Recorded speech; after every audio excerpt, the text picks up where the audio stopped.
Okay, over we go.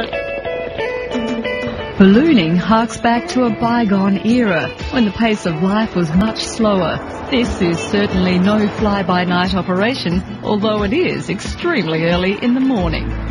Well, it's just after 5:30 on a very frosty morning. There's hardly any breeze and conditions are looking absolutely perfect for what should be one of the best adventures on offer in South Australia. I'm joining 14 other lucky people to go up in this magnificent balloon. It should be great fun. The experts reckon morning is the best time to fly. Not only are the winds at their calmest, but because it's cooler, it's much easier to heat the balloon and get it off the ground. Sounds like good sense to me.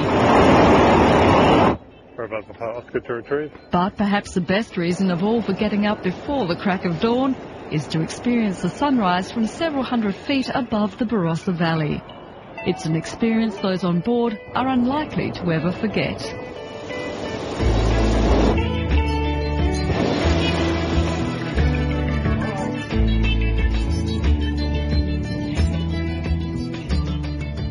I can pick which level I want to fly at, but I can only use the winds that are available to me on that particular day. So that's why we have a lot of different launch sites. So we choose the best launch site for the winds we have on the day. Justin Stein is the chief pilot of Balloon Adventures. He was bitten by the ballooning bug at an early age and has been floating about the skies ever since. And there's no doubt we're in safe hands. Justin has racked up more than 1,000 flying hours and has won a couple of state ballooning championships to boot. It's the smoothest, most gentlest form of flying there is, and you're also it's also the slowest form of flying as well. So you have time to take the scenery in. And you're not restricted by a little window either, looking out of a plane window. You've got like a full 360-degree view all the way around. What a view, what a view. Oh, absolutely. I mean, this is the view from my office, you know. It's a rough life, but someone's got to do it.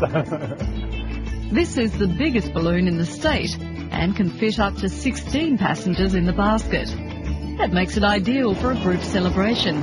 Barry Rowe's family and friends decided to give him a trip for his 60th birthday.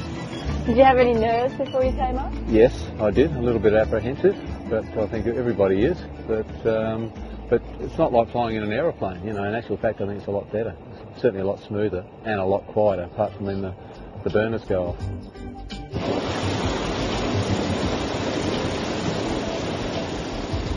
Floating above the Barossa, you get a perfect bird's-eye view of the valley's landmark attractions. And because it's so quiet, you're likely to spot all sorts of animals going about their daily business, oblivious to the big balloon above their heads.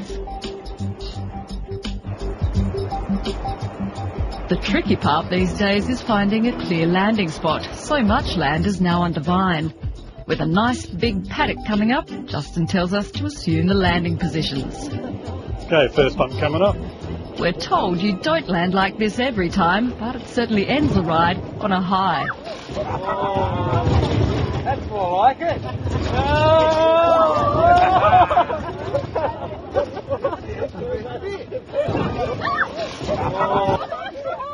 Okay, over we go. Beautiful stuff. Excellent. All right. Absolutely fantastic. A great adrenaline rush. And yes, I would definitely do it again. I would recommend it to anybody. It was the most wonderful experience. I just loved it. I didn't want it to end. It was so great. And that landing, wow. Yeah, that's right. There's still plenty of work to do before we head off to breakfast.